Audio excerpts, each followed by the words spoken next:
এ বাবা, আপনি একটু ভেবেছেন একদিন মরতে হবে?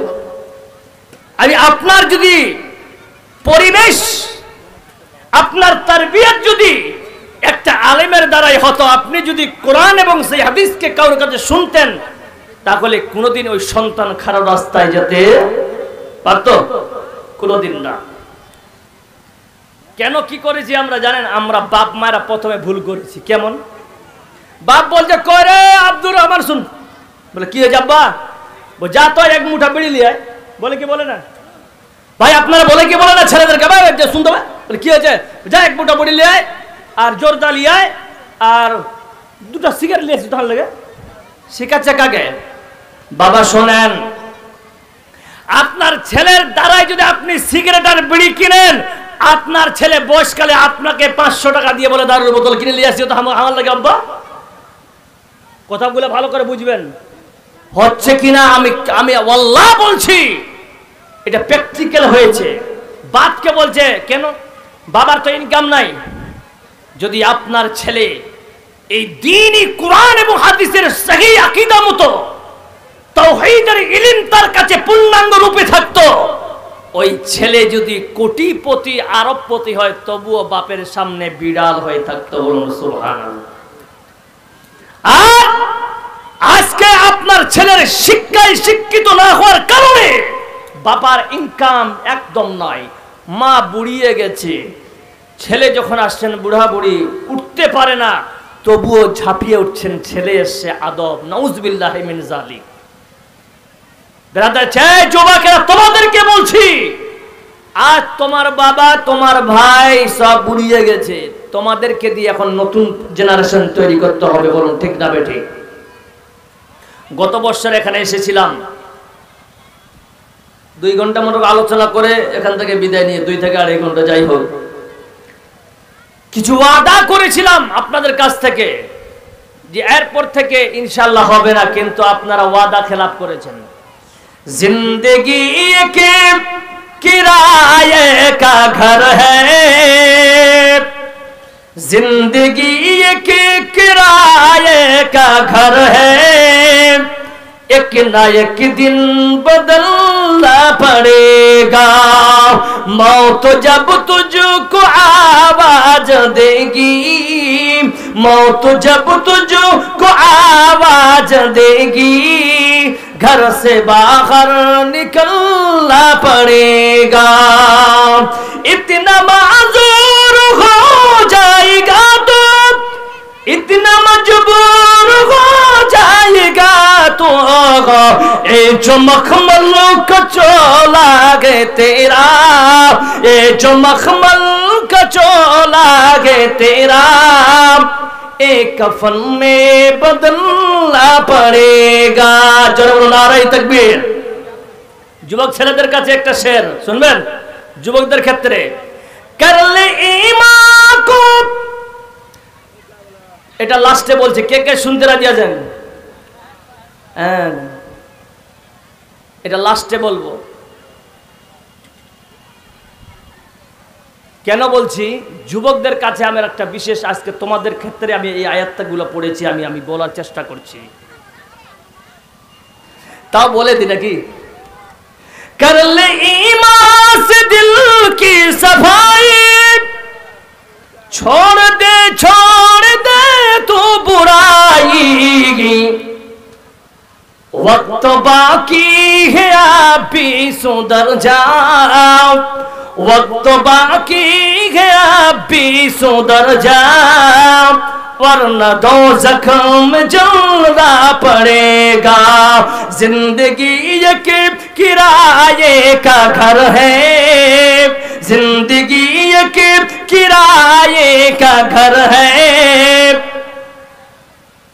ভাই আর কেউ আছেন এখানে? এখানে কেউ এরকম আছেন যে আজ থেকে বিড়ি আনতে কেউ ছেলেকে? হ্যাঁ দাদা,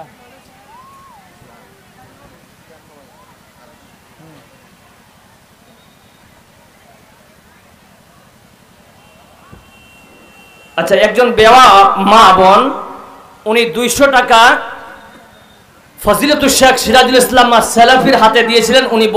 ওনার স্মরণ ছিল না, তাই আমাকে অ্যানাউন্স করতে বলেন, আল্লাহ যে আমার মায়ের যে আশা আকাঙ্ক্ষা কামনা বাসনা সব পূরণ করে দিও।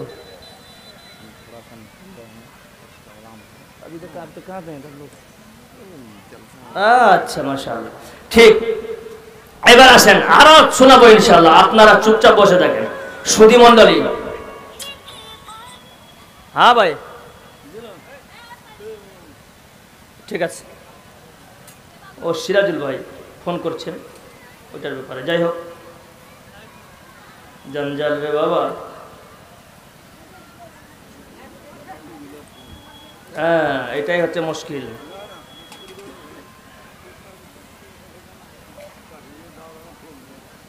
সুধী মণ্ডলী, তাহলে এবার আসেন, যদি ইলম থাকে, পৃথিবীর কোন মানুষ যদি কোরআন শরীফ যদি থাকে, সহি হাদিসের যদি তার কাছে ইলম থাকে, ওই বান্দার দ্বারা কোনদিন জাহান্নাম যাওয়ার মতো কোনো আমল হবে না। জোরে বলুন ঠিক না বেঠিক? সুধী মণ্ডলী, আজকে যদি মেলাতে আপনি লক্ষ্য করে দেখেন, অনেক মা বোনদের জেনা হচ্ছে। বলো হ্যাঁ ভাই, আপনারা বলেন ঠিক না বেঠিক ভাই? এই যে মেলা হচ্ছে, এই মেলাতে আপনার মেয়ে গেছে, আপনার ছেলে গেছে, আপনার স্ত্রী গেছে, আপনার বাগন গেছে। ও বাবা, আপনার কাছে তো ইলম নাই। যদি আপনার কাছে ইলম থাকতো, তাহলে আল্লাহর জাহান্নামকে ভয় করা, এক আল্লাহকে ভয় করে নিজের মেয়েগুলোকে, নিজের মায়ের জাতকে এইরকম একজন শয়তানি আমল জায়গা, যার নাম বাজার, ওই জায়গায় আপনারা একাই একাই পাঠাতেন না। হচ্ছে কিনা আজকে বলেন? সুধী মণ্ডলী, কেমন ইমান যাচ্ছে? যদি ইমান হারা যদি হন, তাহলে ইহকাল বরবাদ, পরকাল আপনার বরবাদ। এবার আসেন, মেয়ে ছেলেগুলো আজকে ফিলিস্তিনের একটা মেয়েকে দেখছে, আহা বলছে কি হয়েছে রে, মারা গেছে। কিন্তু বন্ধু শোনেন,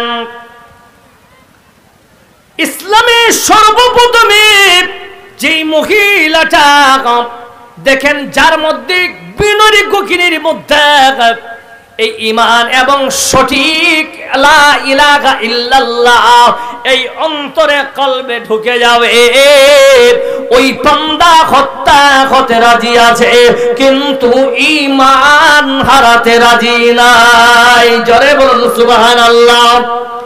ইসলামে সর্বপ্রথম যেই মহিলাটা শহীদ হয়েছেন, ওই মহিলাটার নাম হলো হযরত সুমাইয়া রাদিয়াল্লাহু তাআলা আনহা। ওই সুমাইয়া, তাকে আবু জাহেল যখন জানতে পারলেন, আবু জাহেল ডাকছে সুমাইয়াকে ডেকে আনো। যখন সুমাইয়াকে ডেকে আনা হলো, ওই সময় সুমাইয়ার পার্শ্বে সঙ্গে সঙ্গে শুনতে পেলাম তার ছেলে আম্মার, সেও নাকি ঈমান এনেছে। এবার তাদেরকে ডেকে আনা হলো। আবু জাহেল বলতেছেন, ও সুমাইয়া, শুনলাম তুমি নাকি আল্লাহর উপরে এবং আব্দুল্লাহর পুত্র মুহাম্মদের উপরে ঈমান এনেছ। সুমাইয়া, তুমি নিজের বাবা মা দাদা দাদির ধর্ম ছেড়ে তুমি নতুন ধর্ম তুমি পালন করেছো কেন? সুমাইয়া শোনো, আতাতুরকুল ঈমান। সুমাইয়া রে, এখনই যদি ঈমান না ছাড়ো সুমাইয়া, তাহলে তোমার ব্যবস্থা খুবই খারাপ হবে।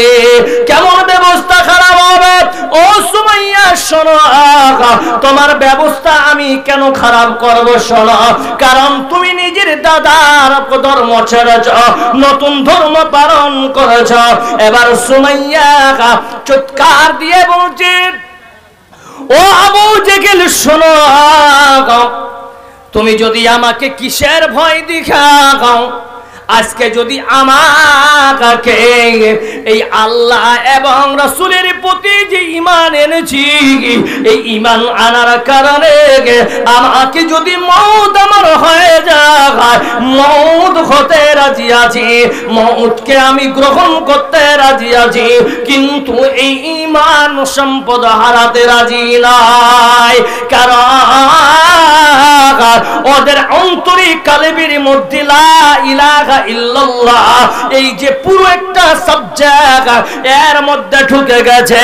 এবার যখন ঢুকে গেছে, মেমোরি থেকে ফাইল বের হচ্ছে ঈমান। এই ঈমান শব্দটা যখন বেরিয়ে গেছে ওই কালম থেকে, তখন ঈমানটা বলছে কেন সুমাইয়া জীবন দিতে রাজি হয়ে যাবি, কিন্তু ঈমান হারাইস না।